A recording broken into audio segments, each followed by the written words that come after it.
নমস্কার বন্ধুরা, সবাই কেমন আছেন? আশা করি সবাই ভালো আছেন। আমি খুব ভালো আছি। আজকে একটা সকালে ব্রেকফাস্টের একটা ভিডিও নিয়ে এসেছি। আশা করি আপনাদের সবার ভালো লাগবে। সকালে হলে উঠে মনে হয় যে কী করি আর কী খাই, বাচ্চাদের কী খেতে দিই। তো আজকে এইটা যদি দেখবেন এই ভিডিওটা আমার, তো আশা করি আপনাদের এটা ভালো লাগবে। আর একবার করে দেখবেন, বাড়িতে সবাই খেতে পছন্দ করবে, বাচ্চা থেকে বড় সবারই ভালো লাগবে। সকালে এরকম একটু হালকা ফালকা যদি ব্রেকফাস্ট থাকে, খুবই মানে পছন্দের একটা রেসিপি, সবার ভালো লাগবে আশা করি। তো চলুন আজকে দেখে নিই ভিডিওটা।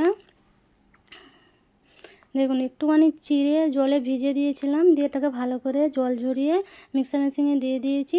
তারপরে একটু সুজি নিয়ে চামচের মতো, তারপরে 2 চামচের মতন একটু দই দিয়েছি, দিয়ে ভালো করে একটু জল, 1 গ্লাস জল দিয়ে ছোটো গ্লাসে ভালো করে মিক্সারে এটা দিয়ে বাটার একটা বানিয়ে নিয়েছি। এবারে ওর উপরে একটু নুন আর একটু খাবার সোডা দিয়ে দিয়েছি, ভালো করে বাটারটা ফাটিয়ে নিয়ে এবারে গ্যাসের মধ্যে একটা তাওয়া বসিয়ে দিয়েছি, দিয়ে তার উপরে 1 চামচ করে ওই বাটারটা দিয়ে দিব আর উল্টে পাল্টে একটু করে ভেজে নিব। দেখুন, আজকে সকালে তাড়াতাড়ি করার জন্যে এই ব্রেকফাস্টটা খুবই ভালো। আমার হয়েও গেছে ব্রেকফাস্টটা। আর সত্যি বলছি, খেয়ে মানে অসাধারণ লেগেছে।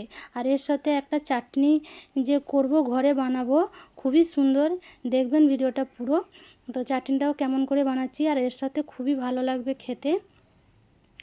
আর সত্যি বলছি, বাচ্চাদের যদি এরকম লাঞ্চ বক্সে করে দেওয়া হয় না, বাচ্চারা মানে পুরো লাঞ্চ বক্স শেষ করেই আসবে, ফিরে আসবে না। তো চাটনিটা বানানোর জন্য দেখে নিন, একটা টমেটো কেটে 4 টুকরো করে নিয়েছি, দিয়ে ওই তাওয়ার মধ্যেই দিয়ে দিয়েছি। আর একটা পেঁয়াজ, ছোটো পেঁয়াজকে কেটে দিয়ে দিয়েছি। 3 থেকে 4টা রসুনের কোয়া দিয়েছি, আর 4টা শুকনো লঙ্কা দিয়েছি। দিয়ে ওটাকে তাওয়ার মধ্যে ভালো করে ওটাকে ভেজে নেব, দিয়ে একটা মিক্সার বোলে উঠিয়ে নেব। দিয়ে এটাকে একটু ভালো করে পেস্ট বানিয়ে নেব।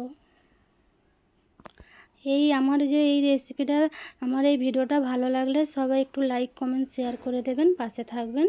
আর আশা করি আপনাদের সবার এই ভিডিওটা ভালো লাগবে। সকালে একবার বাড়িতে বানিয়ে দেখবেন, খুব সুন্দর লাগবে। দেখুন, এবারে আমার যেটা হয়ে গেছে, এবারে এটাকে পেস্ট বানিয়ে নেব। দেখুন, পেস্ট হয়ে গেছে। এবারে একটা বাটির মধ্যে এটাকে ঢেলে নিব। এটাকে একটু ছুঁক লাগাবো, একটু তড়কা লাগালে ভালো লাগে। তো তড়কা লাগানোর জন্য একটা ছোট চামচ নিয়ে নিয়েছি, ওই চামচের মধ্যে একটু সাদা তেল দিয়ে দিব। তারপরে একটু ফোড়নে দিয়ে দিব জিরা, আর 3 থেকে 4টা পাতা দিয়ে দিব, কড়ি পাতা। দিয়ে ওটাকে ভালো করে একটু নেড়ে চেড়ে নিব, দিয়ে ওই বাটারটার মধ্যে দিয়ে দিব, পেস্টটার মধ্যে দিলে আমার এটা চাটনিটা পুরো রেডি হয়ে যাবে। দেখুন, আমার চাটনিটা পুরো হয়ে গেল। দিয়ে এবারে প্লেটের মধ্যে নিয়ে নিয়েছি। জলখাবার আমার রেডি। এবার চা নিয়ে নিয়েছি, গ্রিন টি নিয়ে নিয়েছি। বাস, এবার নিয়ে যাই, খেয়ে দেখি কেমন হয়েছে। আপনারাও ঘরে বানান, খান। আজকের ভিডিওটা এখানে, বাই।